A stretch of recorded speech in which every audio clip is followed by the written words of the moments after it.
Gusto mo bang matutunan kung paano mapanatili ang pagkakaroon ng matataas na views katulad nito?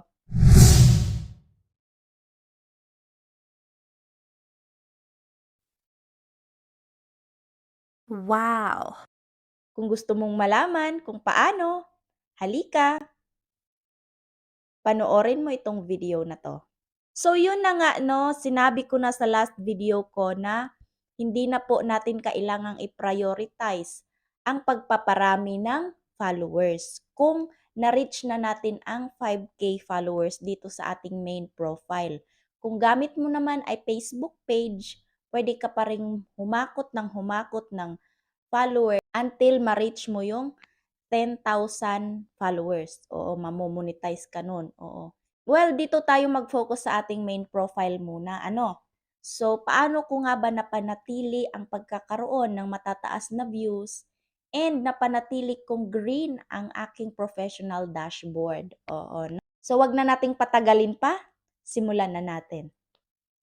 So, ayun na nga, no? For example, meron kang nag-viral na isang video, oo. Halimbawa, mataas na sa atin yung 5K views, 'di ba? Kasi mga baguhan pa lang tayo, ano. Sa 5K views, nagtataka ka kung bakit ang dami niyang views. Oo, anong meron? Bakit gano'n, 'no? Dalawang dahilan lang po ang pwede nating tingnan para diyan. Una ay ang maybe kapaki-pakinabang siya, entertaining, gano'n. Pangalawa naman is nakapasok ka sa algorithm na tinatawag natin dito sa Facebook, yung oras na maraming tao ang gumagamit ng cellphone. Maybe dumaan po ang iyong video sa kanilang mga newsfeed at talagang napanood nila ito. Ano? So, eto na nga, oo, pupuntahan mo na yung video mo na nag-viral. Punta ka lang sa iyong profile, punta ka sa my videos, ayan.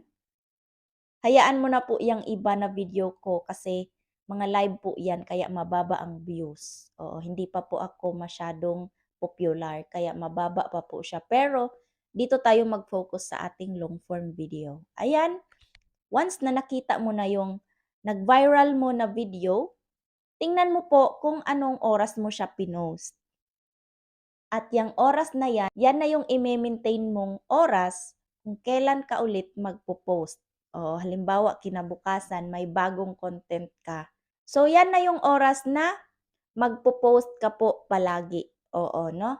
So sa paraan na yan, maaaring ma-maintain mo ang pagkakaroon ng matataas na views. At tulad ko, magkakaroon ka rin ng mga loyal followers.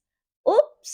Kailangan mo lang tandaan na valuable and useful yung mga videos na pinopost mo. Yung mga magagandang video, oo. Yung natututo ang tao po sa atin, no? At talagang mag-stop sila para makinig sa'yo, manood sa videos mo.